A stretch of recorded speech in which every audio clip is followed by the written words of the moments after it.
Друзья, всем привет! Меня зовут Тихон, вы на моем канале, и я все еще в поисках того самого блюда, которое поможет продержаться мне до шашлычного сезона.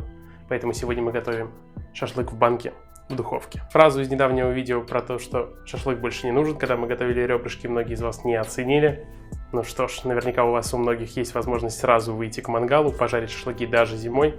У меня такой возможности нет, как нет аэрогриля, нет никаких электрошашлычниц, поэтому я ищу для себя способы, как насладиться вкусным и ароматным мясом.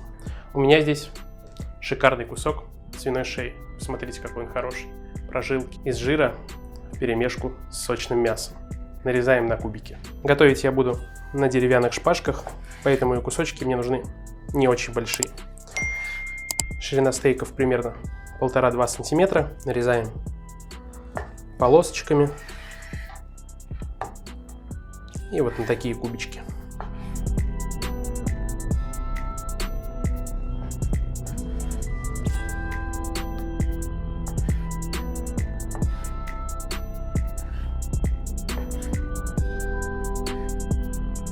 И несмотря на то, что мы готовим все-таки не настоящий шашлык, хорошо промариноваться мясу все-таки нужно. Поэтому перекладываю его в миску, добавляю соль, перец, репчатый лук, точнее его сок. Соль.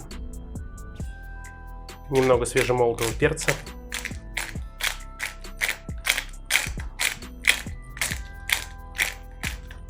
И 1 головка репчатого лука.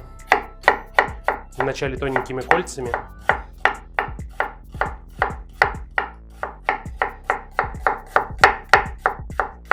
И теперь хорошенько порубить.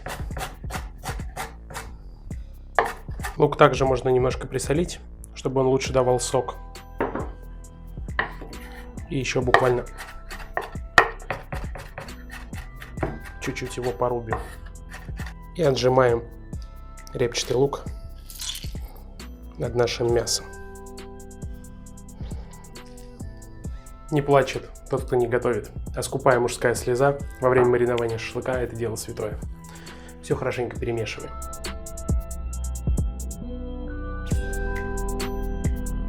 Закрываем мясо пленкой и оставляем помариноваться в таком состоянии хотя бы на час, лучше часа 4.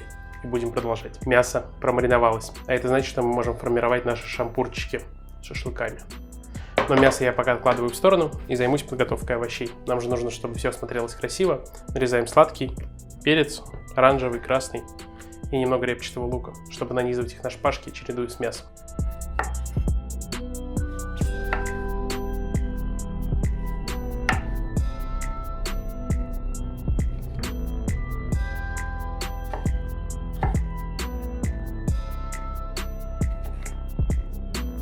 По размерам примерно как шашлык. И немного репчатого лука. Берем шпажки и начинаем чередовать мясо, овощи, мясо, овощи.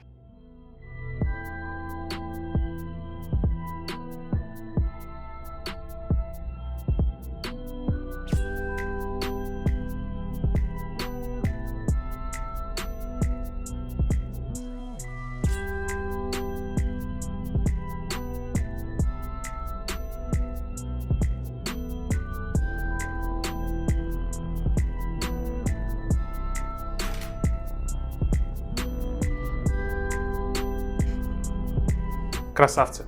Загружаем все в банку. У меня 3-литровая из-под огурцов. Спасибо, Свете.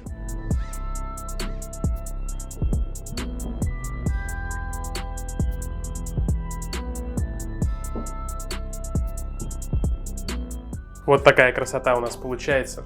Шикарные шпажки, шикарные шашлычки. Но чего не хватает в зимнем шашлыке? Это аромат дыма.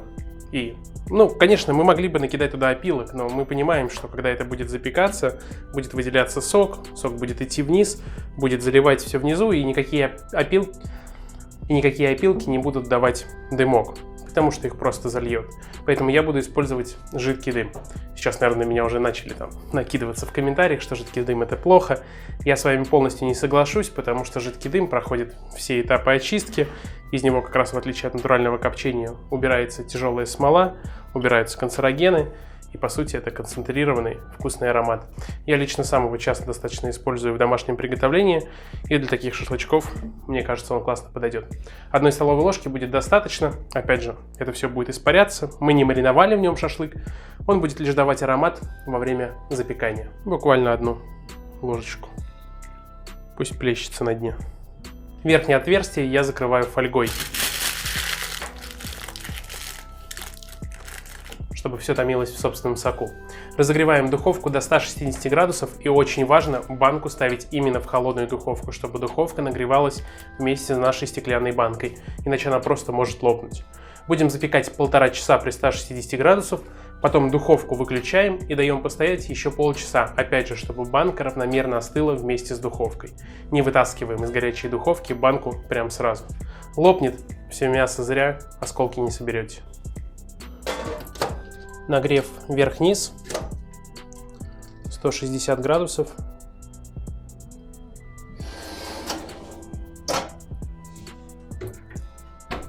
Ждем. Ну что, друзья, вот наш шашлык в банке готов. Давайте раскроем и посмотрим, что же получилось. Ароматы стоят невероятные.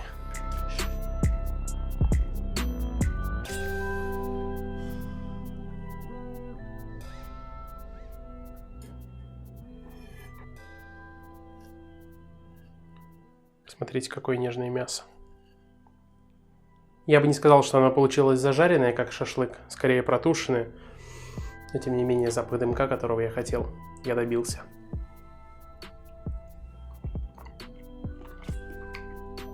И это, пожалуй, одна из самых нежных свинин, которую я ел в своей жизни. В общем, если вам захочется чего-то необычного, этот рецепт для вас. Ну а с вами был Тихон. Не забывайте подписываться на канал, ставьте ваши лайки, пишите комментарии. И до скорых встреч. Пока.